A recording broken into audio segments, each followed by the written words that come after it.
Pior que sim, viu? Levantei da cama direto pro computador. Jura? Meu Deus. Ai, ai, ai. Eu também, só levantei, fui colocar minha lente e vim pro computador. Só para enxergar nela. Aham. Consegui enxergar. Tem uns aí que não estão aqui, mas para falar a verdade, eu não tenho certeza se eles acordaram. Estão aqui, mas devem estar roncando ainda.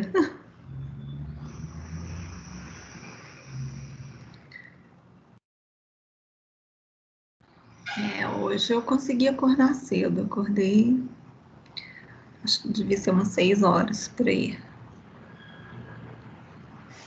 Essa também. Também? É melhor para dar tempo de fazer um café, tomar café sentado, senão tem que tomar o café em cima do teclado, aí fica ruim. Ai, Paulo, então você tem a mesma dependência de cafeína que eu tenho. Forte.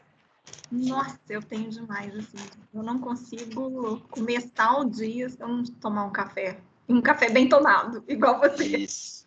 Sentar. Nossa, para mim o maior dos pesadelos é ter que ir fazer exame de sangue sem tomar café. De jejum, né?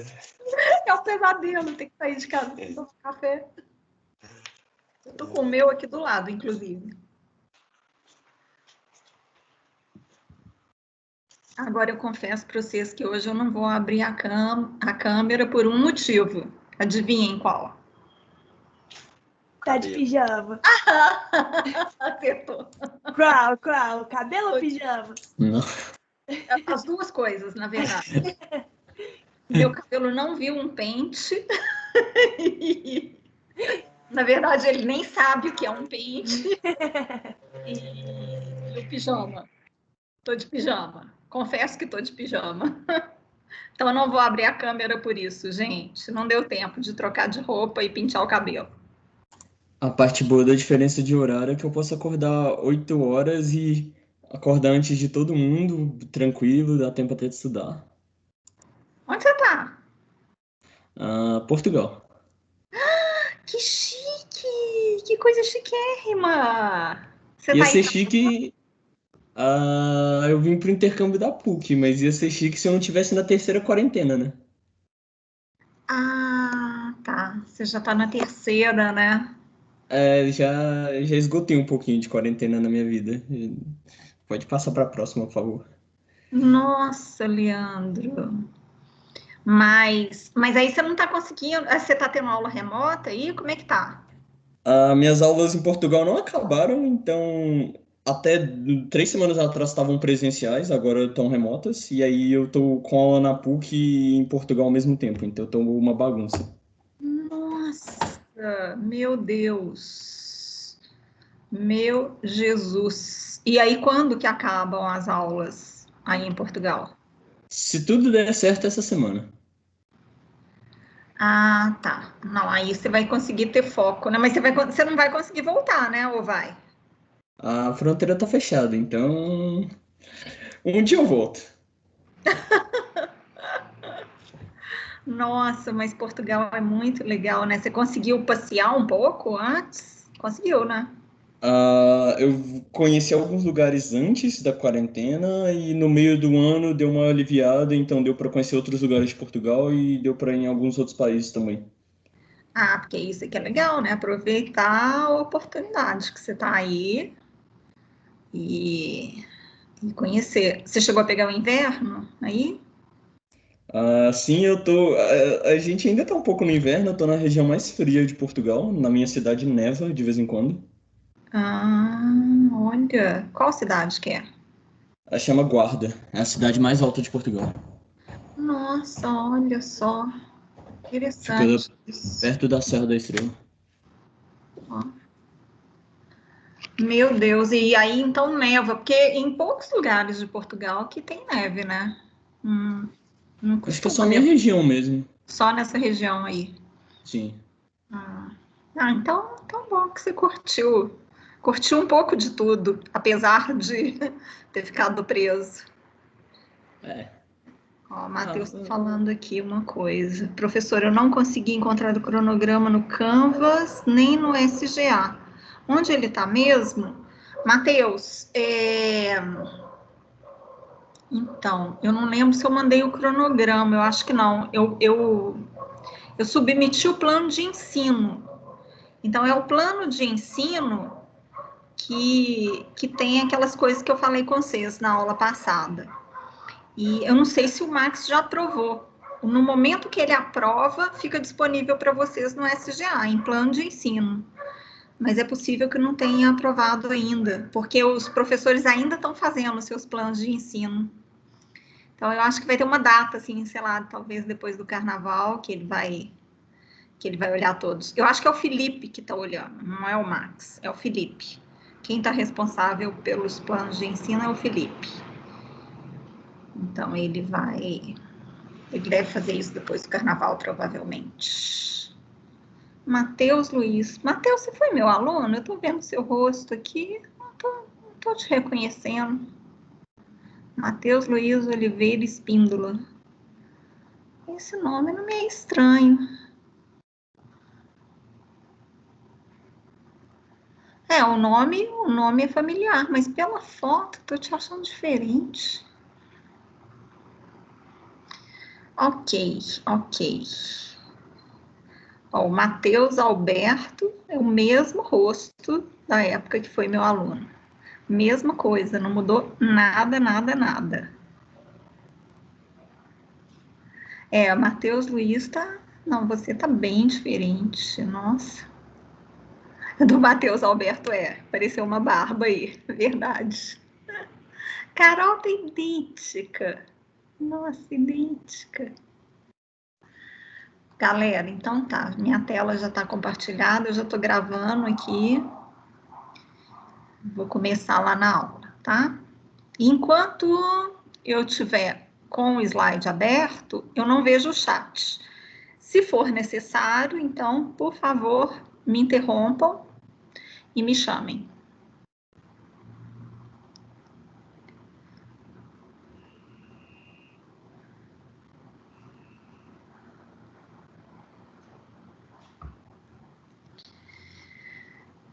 Na nossa introdução, a gente vai falar um pouco dos sistemas de comunicação no passado, no presente e no futuro. Então, eu estou chamando essa aula introdutória de comunicação ontem e hoje. Mas um pouquinho a gente fala do futuro também. O que a gente vai ver? A gente vai dar uma passada na evolução cronológica dos sistemas de comunicação e a gente vai ver também para onde a tecnologia está caminhando. Então, o histórico da comunicação.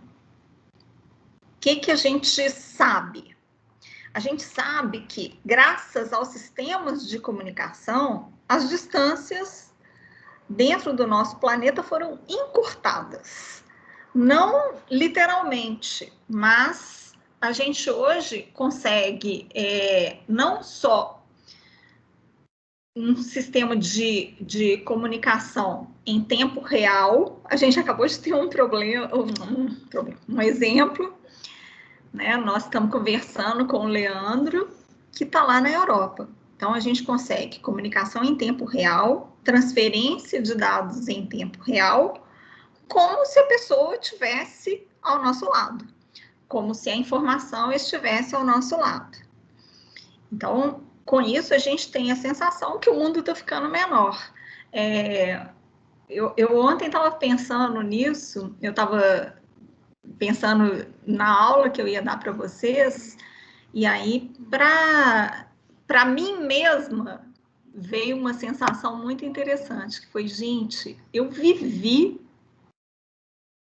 essa revolução tecnológica toda, né? Então, na minha infância, eu lembro que quando minha mãe queria fazer uma ligação interurbana, assim, na minha primeira infância, né? Eu acho que tinha que ligar para a telefonista da Telemig, a telefonista completava a ligação, era uma coisa assim muito arcaica. A primeira televisão que tinha na minha casa era em preto e branco. Lembro perfeitamente do dia que eu vi uma televisão colorida. Nossa, gente, isso aí me faz, assim, me sentir um dinossauro quase. Mas eu vivi isso, né? E peguei a época dos telefones fixos, caríssimos. Depois a internet discada, chegando em casa, super cara, a gente tinha que desligar rápido, porque ficava consumindo pulsos telefônicos, era feito através da ligação do telefone fixo, e o telefone fixo é um sistema analógico, e a cobrança é feita por tempo, e aí, logo depois, chegou quem? O celular. E aí, realmente, mudou tudo. Depois da chegada do celular, mudou tudo. Mas eu falo agora só até esse ponto, porque vou deixar a cereja do bolo para depois. Então, quando que isso tudo começou? Vocês estão agora no TCC, é interessante vocês pensarem que nada na ciência é feito da noite para o dia. Nada. Então, toda a evolução científica, tecnológica, ela vem em cascata. Uma pessoa faz uma coisinha, outra faz outra coisinha, outra faz outra coisinha, até que, de repente, você tem uma solução completa para alguma coisa. Então, lá em 1820, o Ørsted, depois de estudar, né, vários outros pesquisadores, de estudar muita matemática, muita física, etc., descobriu que uma corrente elétrica produz um campo magnético. Então, o nosso sistema de comunicação atual, a gente pode dizer que começou a ser desenvolvido no século XIX. Em 1830, o Henry descobriu exatamente o inverso, que um campo magnético produz uma corrente elétrica. Em 1831, o Faraday publicou esses resultados do Ørsted e do Henry com as leis de Faraday, que são muito usadas até hoje. Vocês devem ter estudado isso em física. Aí, em 1864, o Maxwell propôs as famosíssimas 4 equações de campos magnéticos, as equações de Maxwell. E aí, em 1876, o Alexander Graham Bell, inventou o telefone. Essa realmente foi uma das invenções mais importantes do século XIX. Em 1887, gente, 1800, não é nem 900, Hertz detectou as ondas eletromagnéticas previstas pelas equações de Maxwell. Em 1896, o Marconi inventou o primeiro receptor sem fio de uso prático. Essa invenção também foi muito pioneira para depois inspirar o desenvolvimento dos sistemas de celulares. E em 1901, graças à invenção do Marconi, a primeira comunicação transatlântica foi feita.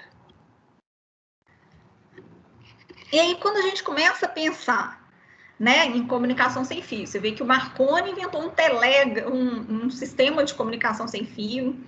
Em 1901 teve a primeira comunicação transatlântica, mas de onde as pessoas, os pesquisadores,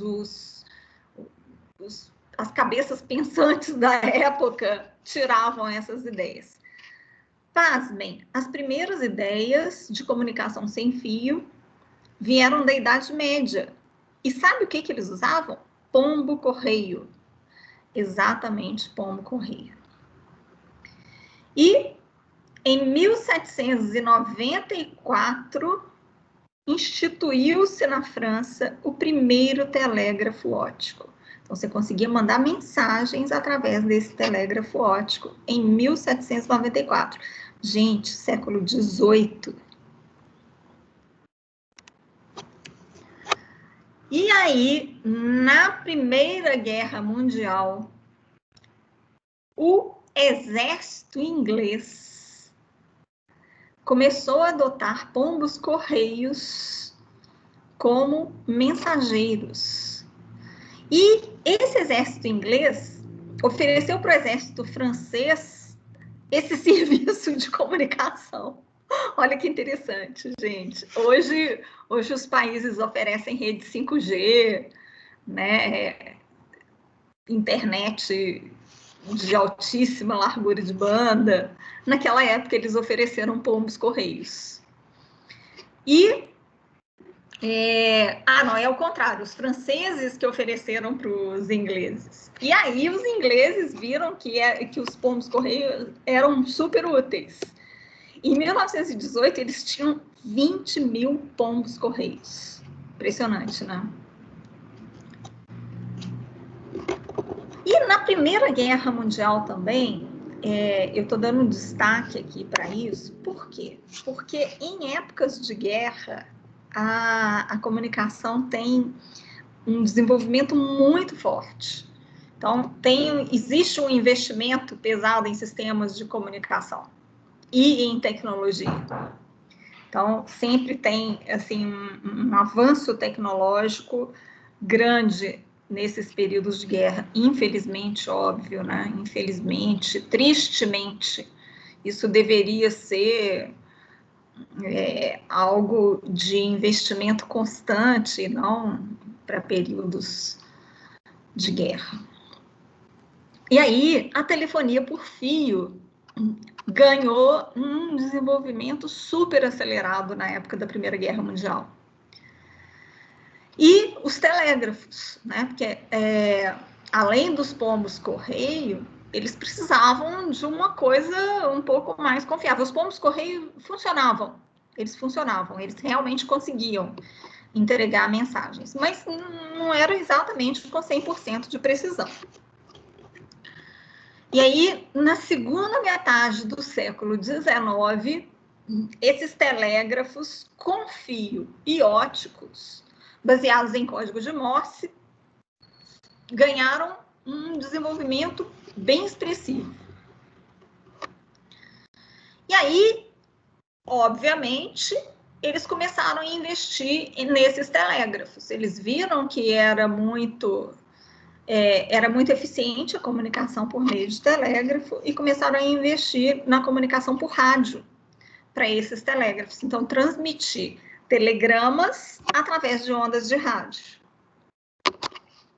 E aí, no final da Primeira Guerra Mundial, apareceram os equipamentos de onda contínua. Então, telégrafos baseados em ondas de rádio que transmitiam ondas contínuas de rádio. Esse foi o primeiríssimo ensaio do que hoje a gente tem como sistema de telefonia celular.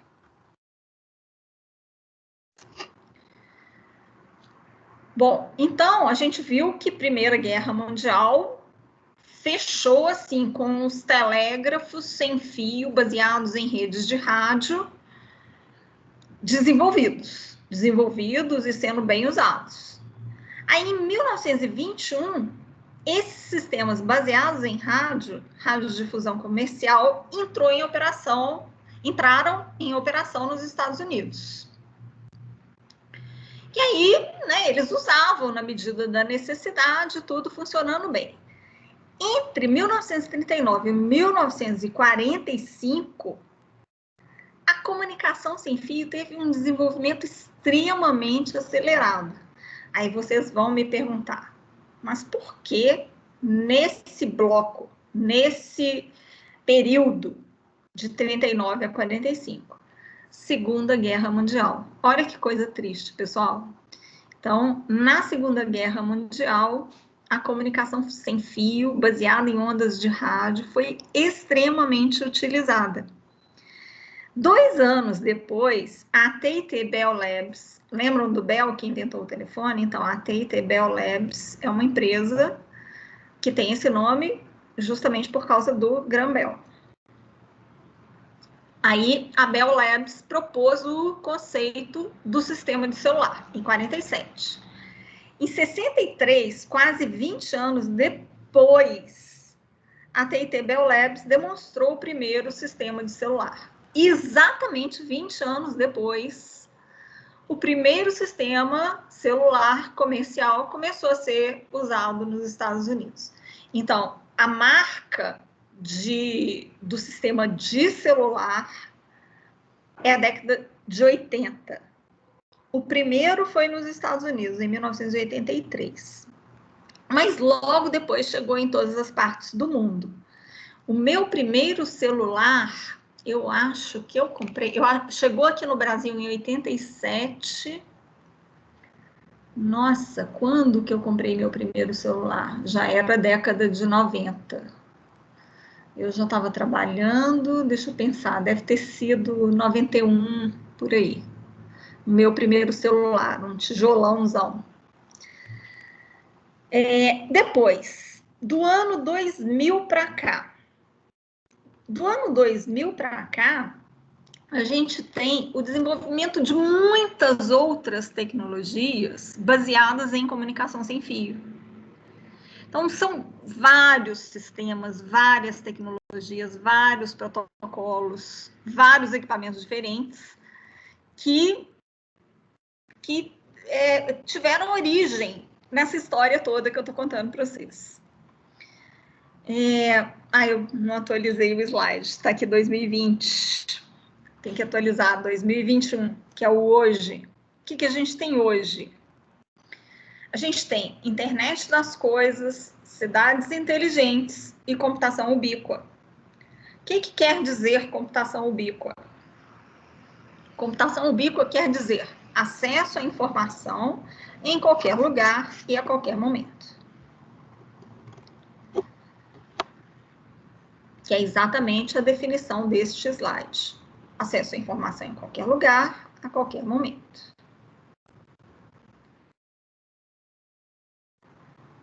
E hoje? O que a gente tem hoje?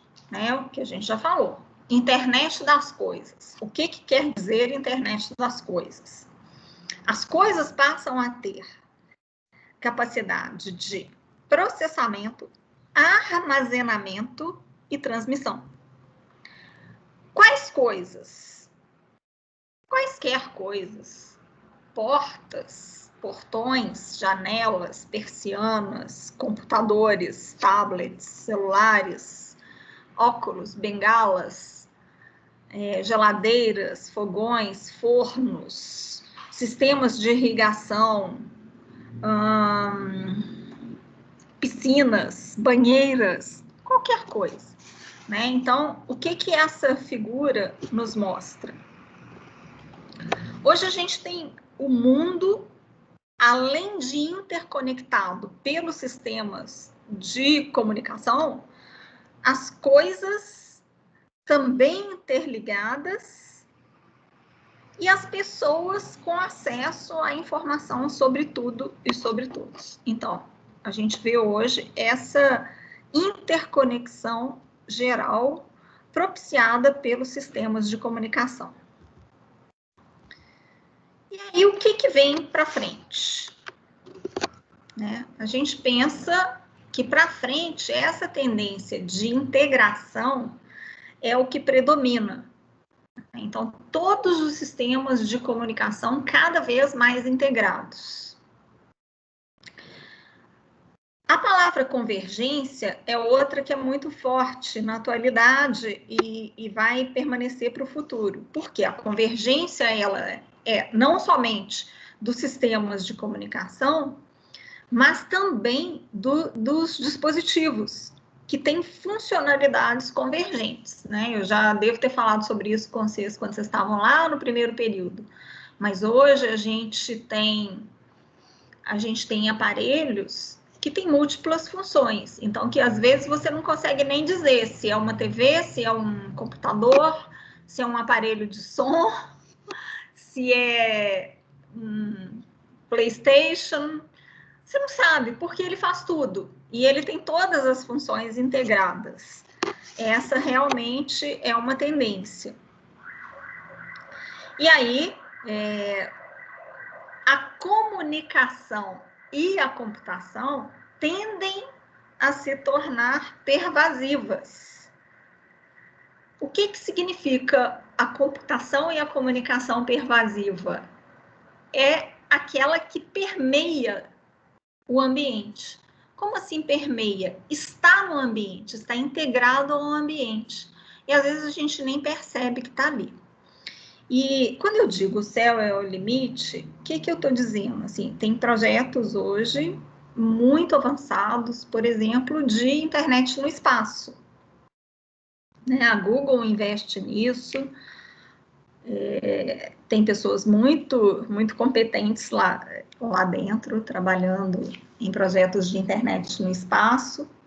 E aí, realmente, o céu é o limite, né? A gente tem aviões não tripulados hoje, que são completamente manipulados através de redes de comunicação, de algoritmos sofisticados. O céu é o limite, realmente. Agora eu vou voltar para vocês. E aí, nós vamos abrir para perguntas e comentários. Perguntas, comentários sobre essa parte inicial? Tem alguém acordado aí? Ressuscitando ainda, professora. Oi, Felipe. Fácil não. Oi, gente. Ah, não, essa aula às 7 horas não tem condição, não. Eu tô dando aula para os meus alunos dormindo. Eu acho que de pergunta, professora, é tranquilo. É mais, assim, concordar com tudo que foi apresentado mesmo. Não tem muito outro, não tem como fugir disso, não. Foi bem mapeado os próximos passos, né? Pois é. Algum de vocês tem trabalhado com alguma tecnologia nova, com algo assim que poucos conhecem? Não precisa ser em termos de redes de comunicação. Pode ser qualquer coisa da computação. Quem aí trabalha com alguma coisa assim bem nova? Eu trabalho com coisa velha, professora. Ah, não, Felipe, credo. Tô mexendo com mainframe agora. Ah? Você tá Fala sério. Fazer migração. Nossa, em qual lugar? Prodenge. Na Prodenge. É. Então, só agora que a Prodenge vai desligar os mainframes? Assim, já tem um tempo já que estão trabalhando nisso, né? Mas é dado pra caramba. O sistema deles é muito complexo e tal. Aí isso demanda muito tempo. Você sabe que minha dissertação de mestrado foi esse tema, né? Eu defendi em 96. Olha quantos anos tem. E eu fiz esse trabalho porque, na época, a Prodabel estava passando pelo processo de downsizing, que é isso aí que vocês estão fazendo. Passando os sistemas do mainframe para redes cliente-servidor. Sim. E a minha dissertação de mestrado foi exatamente isso, uma metodologia de downsizing. O problema é que não tem muita gente que manja disso aí, né? Nossa, não. Naquela época tinha pouquíssima gente, agora então não deve ter quase ninguém. Pois é. Aí né, tipo assim, eu sou mais novo da equipe, né? 40, 50, 60. Aí eu lá, perdido. Nossa, porque... É só uma coisa velha. Isso aí é velho mesmo. Mas, por outro lado, a plataforma que vai receber esses sistemas velhos deve ser chique, né? Deve ser algo assim super poderoso. Não tô entendendo, Felipe, tá cortando a sua voz. Mais robusto, eu diria. Mas nada muito inovador, não. Não? Ah, Não. que pena. Que pena.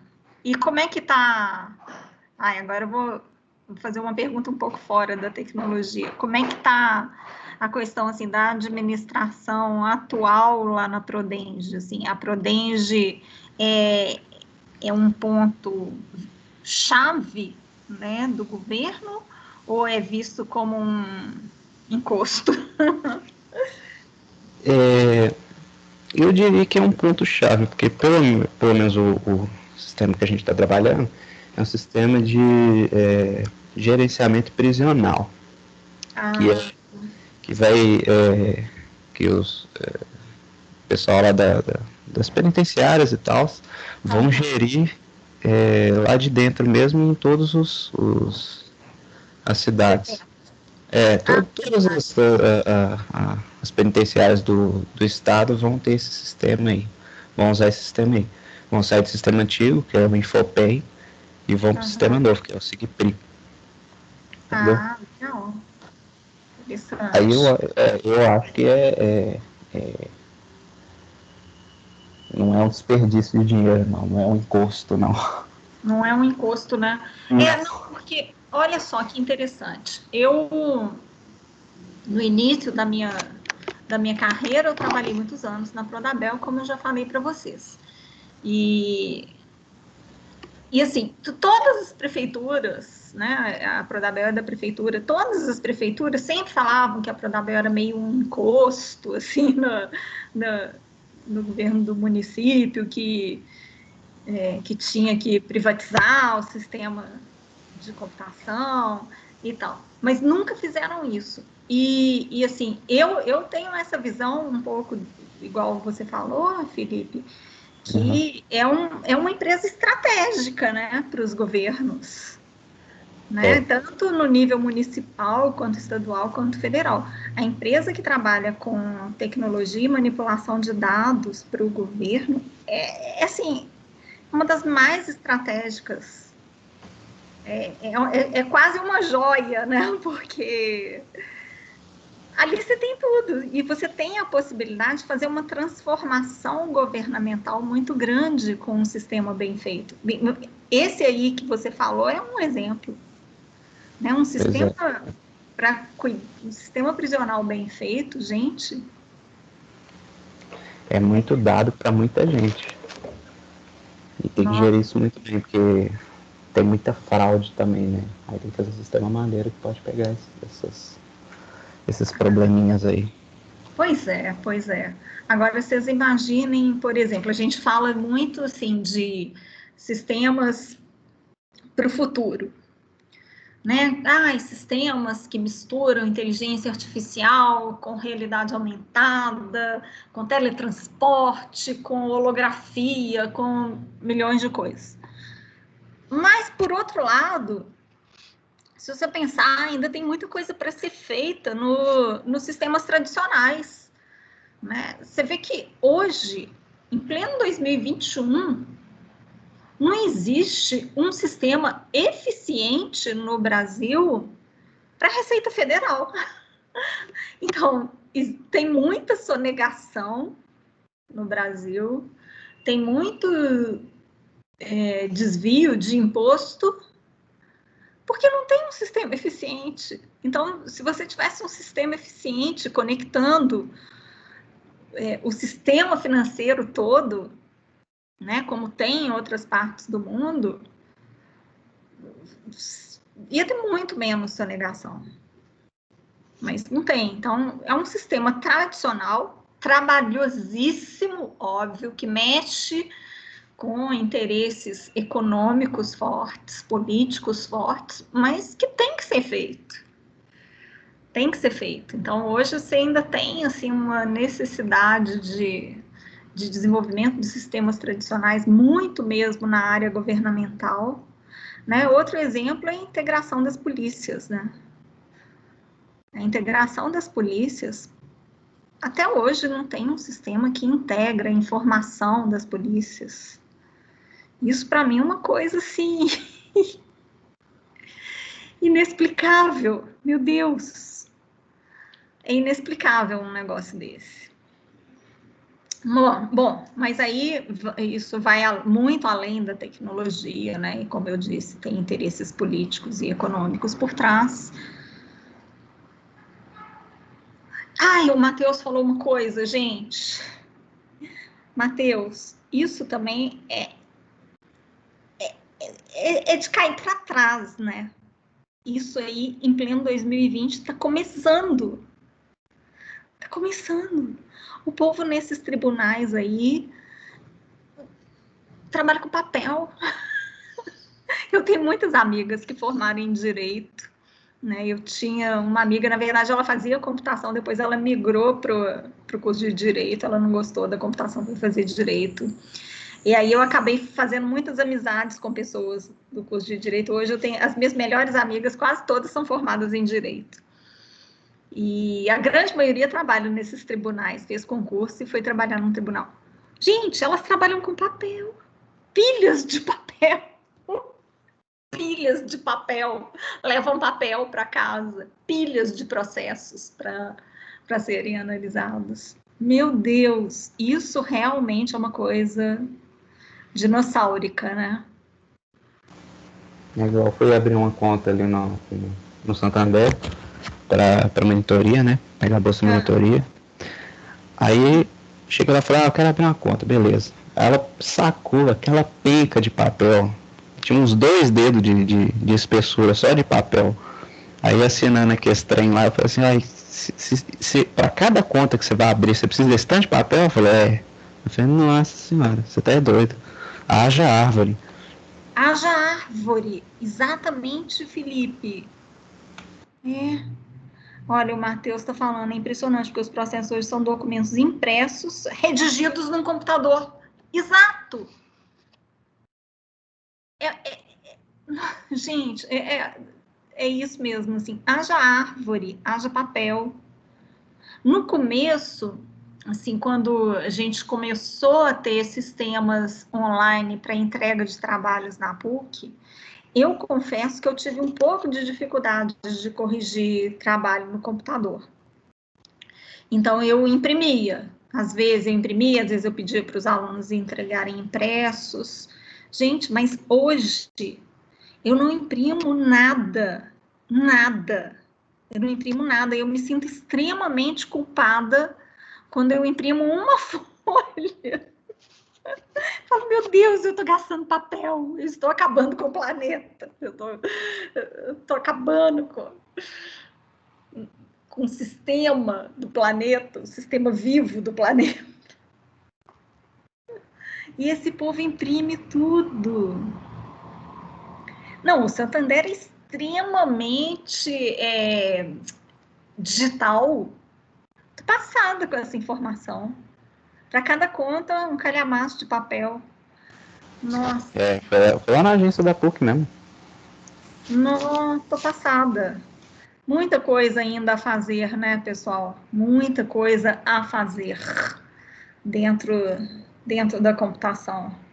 Só uma dúvida aqui. Todos vocês estão trabalhando?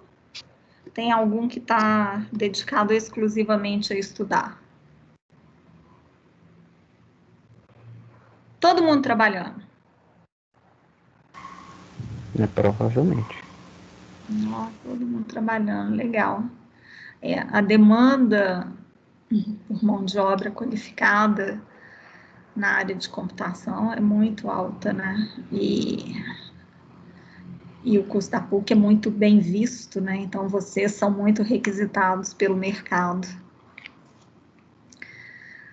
Beleza, então. Pessoal, eu vou abrir outra telinha aqui. Peço um minutinho sem vocês dormirem, tá? Mantenham-se acordados.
Pessoal, vou continuar aqui a minha apresentação. Mais uma vez, se precisar, me chamem. Beleza.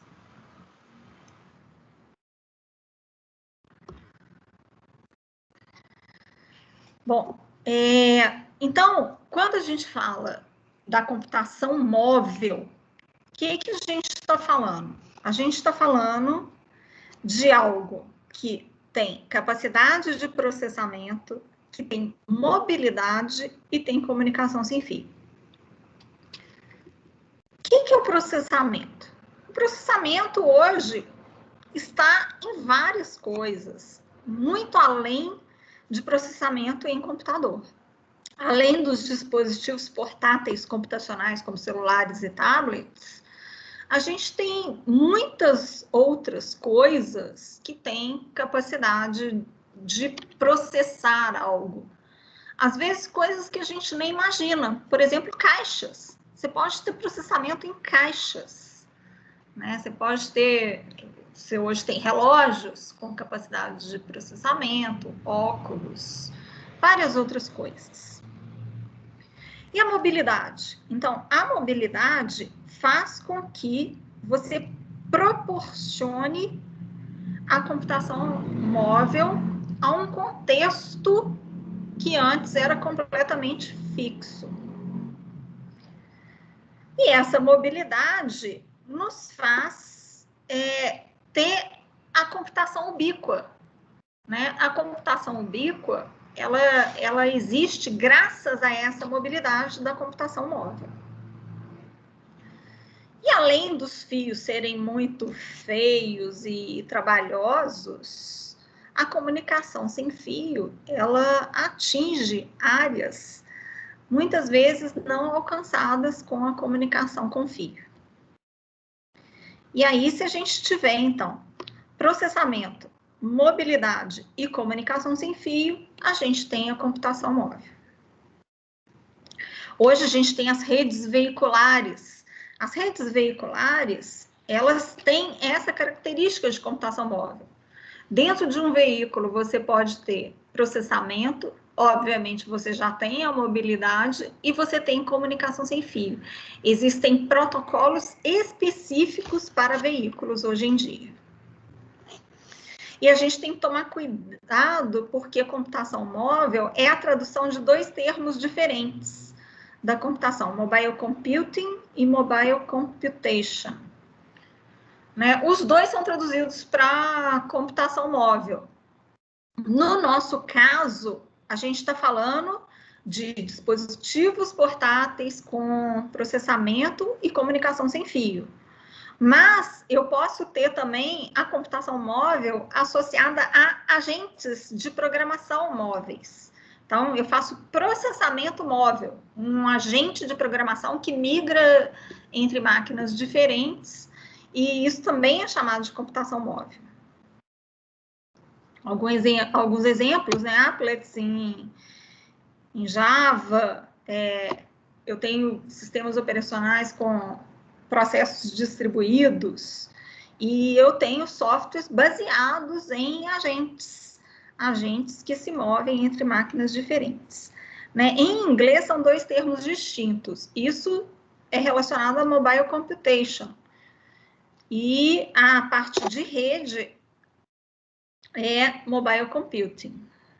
Então, tem que tomar cuidado quando você estiver traduzindo algum texto, às vezes algum texto científico, algum artigo, que nem sempre a tradução reflete a mesma coisa.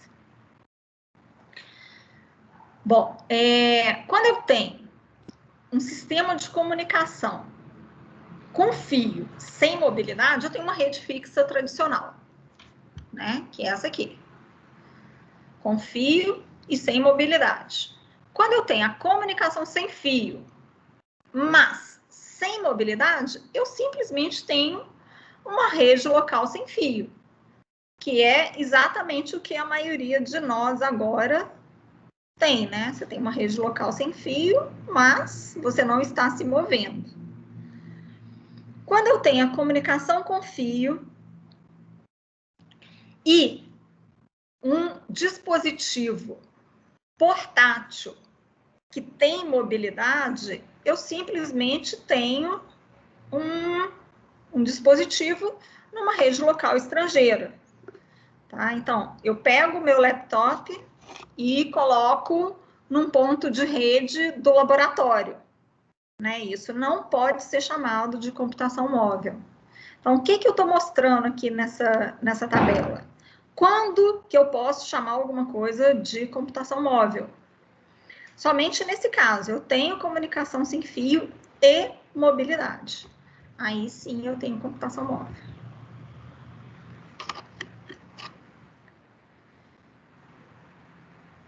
E aqui, muito ainda, baseado no que a gente falou da evolução da comunicação, a gente teve a comunicação acompanhando a evolução da própria computação.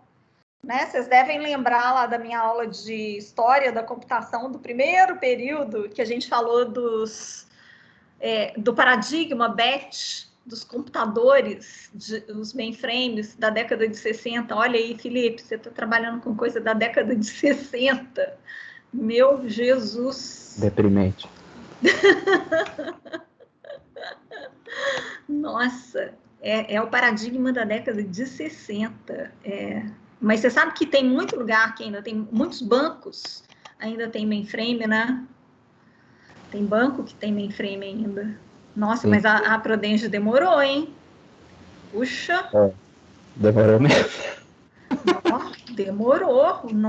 Eu tô bem impressionada com essa informação que você está me dando, porque o da Prodabel foi desligado em 96. Os mainframes da Prodabel foram desligados. O Prudential está meio lerdinha. A computação ainda usa algumas coisas do mainframe.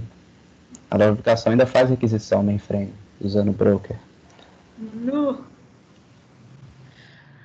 Pois é, pessoal. Então, as redes acompanharam esses paradigmas. Na década de 60, o paradigma de comunicação também era BET. Na década de 70, time sharing. Então, ainda com os mainframes, mas interligados através de um sistema de comunicação, através do qual os programadores e analistas conseguiam fazer requisições, como essa que o Felipe acabou de mencionar aí, uma requisição para o mainframe. Depois, na década de 80, o paradigma desktop proporcionou o desenvolvimento das redes locais.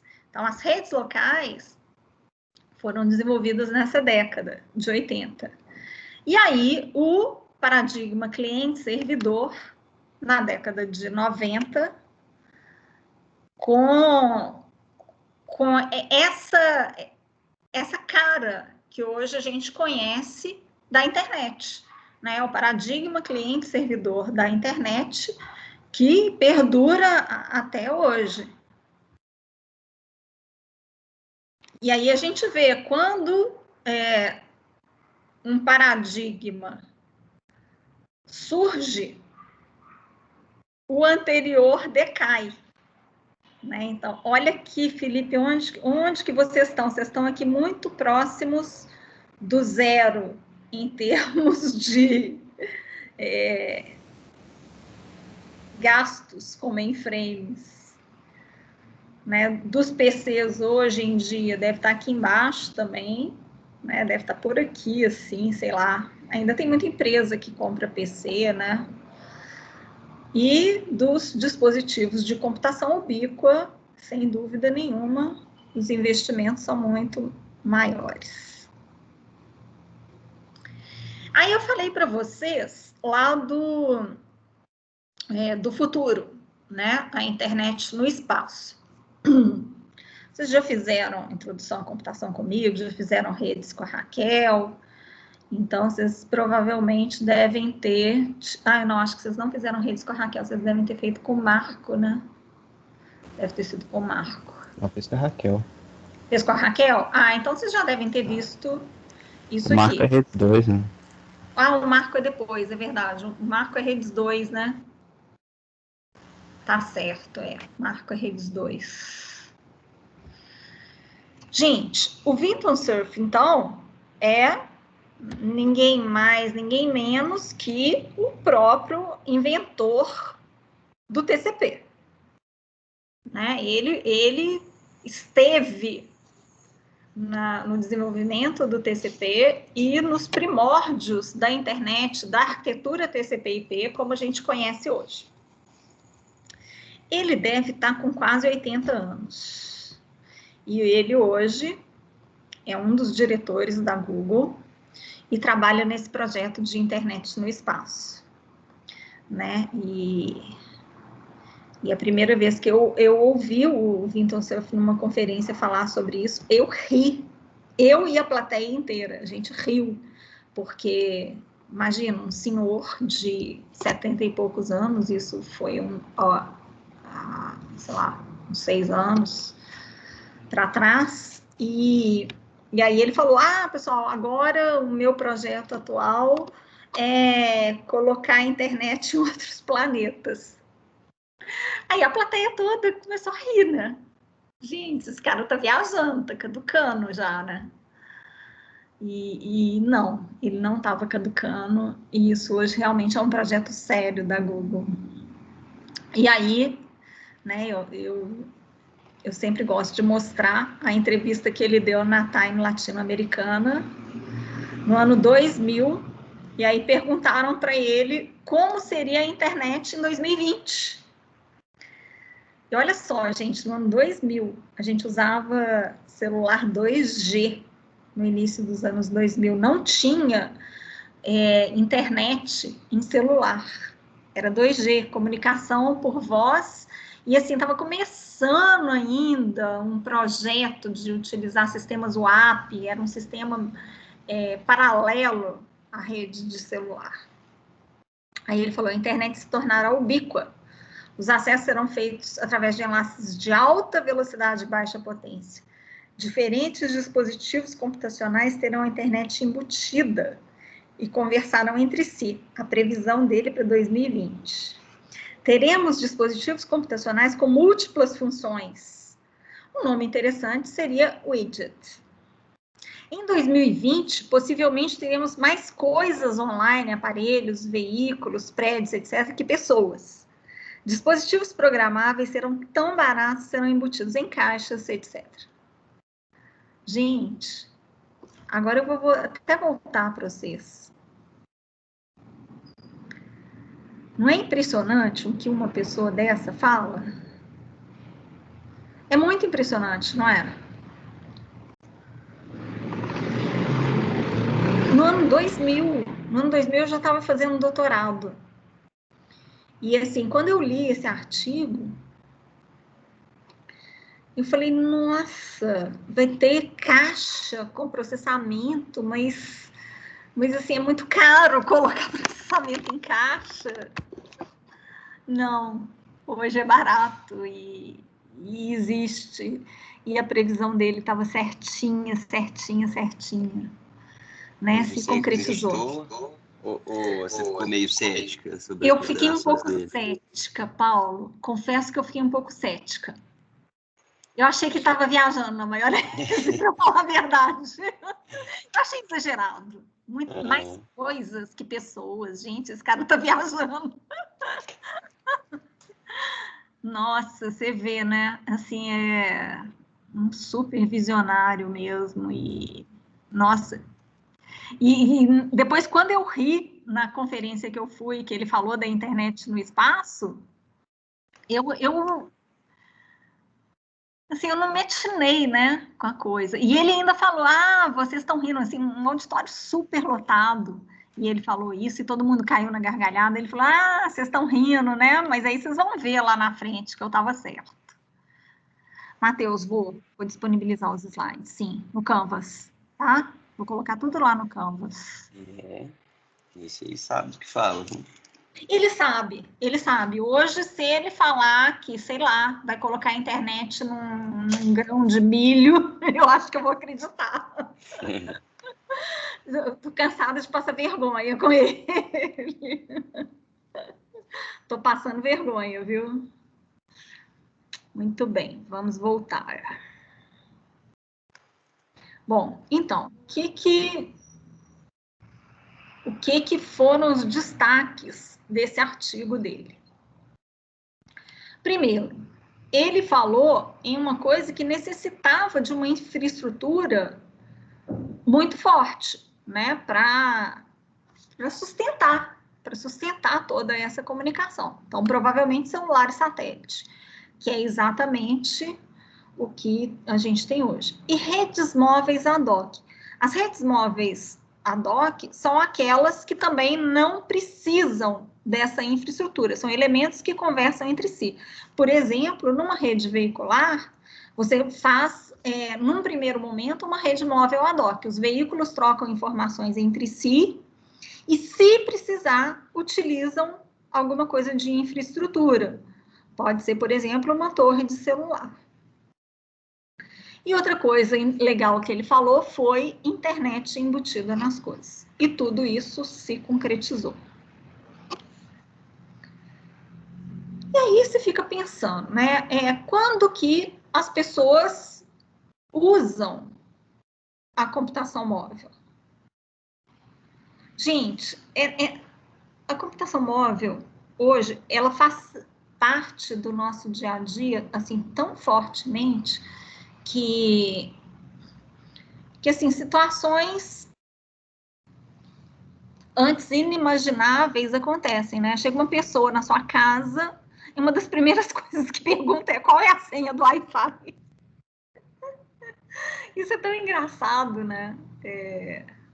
As pessoas não conseguem mais ficar sem usar a computação móvel. Estudantes e professores, a gente não vive sem isso, né? Cá para nós. Desesperante ficar sem isso. Vendedores, turistas, né? Como a computação móvel ajuda um turista. Eu cheguei a fazer viagens no passado, assim, com tudo em papel. Para eu descobrir informações sobre um lugar, eu tinha que comprar um guia em papel, e os guias eram caros. Nossa, nada disso mais é necessário. Né? Tudo está na palma da nossa mão. E aí, sim, a utilização varia de pessoa para pessoa, de profissão para profissão, e até para idades diferentes. Né? Então, cada público de uma faixa etária tem uma necessidade diferente para o uso da computação móvel. E aí a gente vê os primeiros dispositivos, né, aqui eu acho que estão na segunda geração já. Eles não só foram tendência, como direcionaram a evolução tecnológica depois desse surgimento. Uma cena desse tipo é extremamente normal, né? Uma vez eu estava com a Raquel numa conferência. Eu, a Raquel e uma aluna de doutorado. Eu estava sentada no meio, a gente estava esperando a palestra começar. Eu no meio, a minha aluna do meu lado esquerdo e a Raquel do meu lado direito. E eu estava vendo alguma coisa que estava sendo projetada na tela, mas ainda não tinha começado a palestra. E aí eu comentei alguma coisa com as duas, sobre o que tinha sido projetado na tela.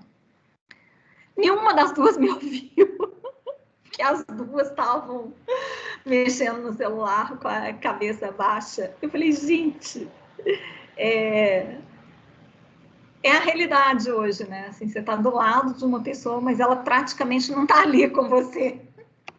Ela está em outro mundo, está imersa no mundo do celular. Então, aconteceu isso comigo e com a Raquel. Aí eu brinquei com elas, falei, ai, ninguém está me ouvindo. E ainda tem muito isso da pessoas que só conseguem focar em uma única coisa a ponto de ficarem surdas, né? Então tem aquela pessoa que está olhando o celular, você pode bater palma, pode falar a senha do banco, qualquer coisa. Na hora que você cutuca ela, oi? Me chamou? Aí você fica tipo, não, você não sabe usar isso. Para.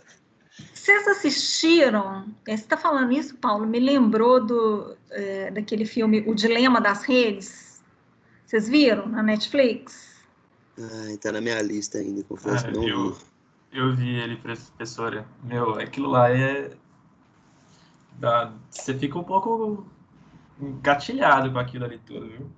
Eu fiquei, Lucas. Eu realmente fiquei, viu? Porque, assim, eu tô me sentindo muito presa ao celular, sabe? Assim, eu tenho essa dependência e aí, às vezes, eu me pego fazendo as coisas que eles falaram ali e eu falo, meu Deus, eu caí nessa armadilha. Como é que eu saio disso? Nós todos, né? Acho que nós todos. Vocês são viciados? Em celular, principalmente. Eu tenho que carregar ele comigo, senão não tem jeito não. Mas olha toda hora e entra nas redes sociais toda hora e assim. Até que isso eu tô conseguindo fazer menos, sabe? Mas eu tinha um hábito de abrir o celular, abrir um aplicativo sem nem saber o que eu tava fazendo, já tava no automático. E de repente eu falei assim, nossa, assim, Paulo, tô mexendo nele. E eu não tenho nada para ver no aplicativo, entendeu? Nem queria, só foi o automático. E aí hoje eu tô conseguindo. E quando você vai tentar ver a hora, aí você pega o celular, entra no Instagram, no Twitter e não vê a hora. Aí você fica, o que eu tô fazendo? Ai, Lucas, isso é desesperante, acontece demais. Você pega assim, você fala assim, eu tenho que mandar uma mensagem lá para a secretária da PUC. Aí eu pego o celular para mandar a mensagem para a secretária da PUC. Aí eu vejo alguma coisa, aí eu fico 2 horas no celular. Na hora que eu termino, eu falo assim, o que era mesmo que eu tinha que fazer? Não lembro. E não fiz o que eu tinha que fazer. Devaga, né? Nossa, são os famosos distratores, né? Que levam a nossa produtividade lá para o nível mais baixo possível. E isso é horrível, né? Porque você vê um caso igual a esse meu. Eu ia fazer uma coisa de trabalho, pego o meu celular, e aí eu perco um tempo terrível e não faço o que eu tenho que fazer. Com vocês deve acontecer muito isso. Deixa eu ver aqui se a Fátima postou os slides. Aí você vai entrar, seu objetivo era dar uma olhadinha lá no Canvas. Aí o seu Instagram pisca. E aí já era, né? Tá lá eu procurando o slide da Fátima no TikTok. Uma coisa que eu fiz foi, eu tirei todas as notificações do celular, nada. Porque antes, cada vez que ele vibrava, eu precisava ver o que era, que podia ser algo importante. Então, tipo assim, aí eu tirei tudo. Hoje o celular não apita, não nada, só ligação, né? Então, se alguém morrer e me avisar pro WhatsApp, eu não vou ver mais tarde só. Não, até que notificação eu tirei também, Paulo. Mas mesmo assim, não sei, aqueles... Isso me ajudou muito. Eu tô assim, eu realmente tô precisando esconder de mim mesma, sabe, meu celular. O Dilema das Redes me fez pensar nisso. Eu recomendo, gente, é legal vocês assistirem. Porque é isso, assim, não é nada por acaso. Tudo é pensado de maneira a prender o nosso cérebro e a gente vai ficando cada vez mais viciado. Né? Não é por acaso. Com certeza não é por acaso. Né? E qual que é o interesse que move tudo isso? O interesse que move tudo isso, obviamente, é o financeiro. Né? Os rios de dinheiro que essas empresas ganham. Bom, casas 100% automatizadas, isso a gente já tem não só em São Paulo, nos Estados Unidos, mas aqui em Belo Horizonte também, a gente tem várias empresas que fazem isso, e de uma maneira, assim, muito bem feita. E aí, quais são os aplicativos úteis nos nossos dispositivos portáteis? Gente, aqui também o céu é o limite, né? Tudo automatizado, comandos por voz, restaurantes e bares com pedidos que você faz através da própria mesa ou de um pequeno dispositivo acoplado, sofá integrado com TV, com a própria internet, dispositivos que controlam movimentos dos esportistas, como, por exemplo, essa espada de esgrima, que está aqui no cantinho inferior da tela, aqui. Poltronas inteligentes, programáveis, né? Isso aqui a gente pensa, nossa, mas isso deve ser super caro. Não, não é. Meu marido, que é dentista, tem um negócio desse, ele tem uma esteira que ele colocou na poltrona lá de dentista do consultório dele, que é programável. Então, você seleciona o programa de massagem, né? Tem muita gente que tem medo de dentista, e a pessoa deita lá, ele fala, o que você quer? E aí, põe lá, relaxante. Ele falou que tem gente que até dorme. Gente, esse dentista aí tá muito dedicado, viu, professor? Pois é, pois é. Pois é. Olha só que bonitinha, a primeira tela do Windows para celular, galera, o Windows CE. Então, no início, os sistemas não eram os mesmos.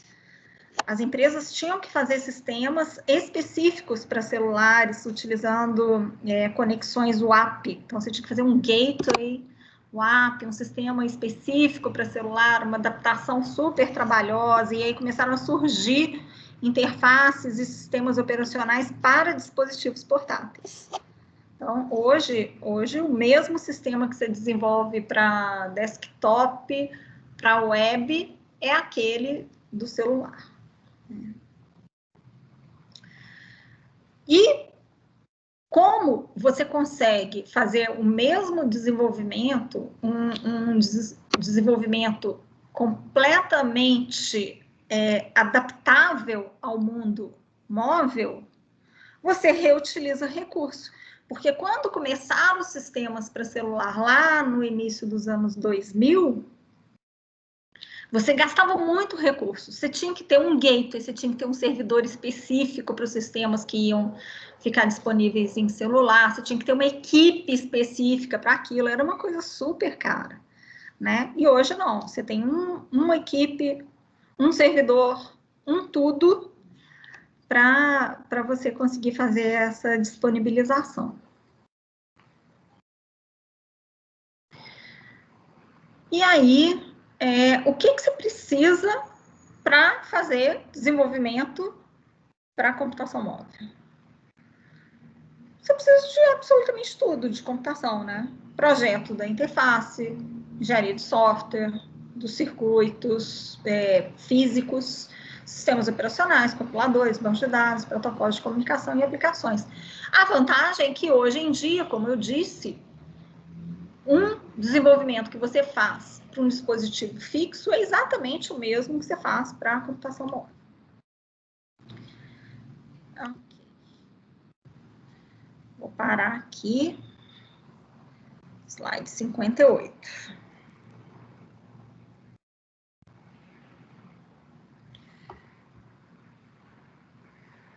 Muito bem.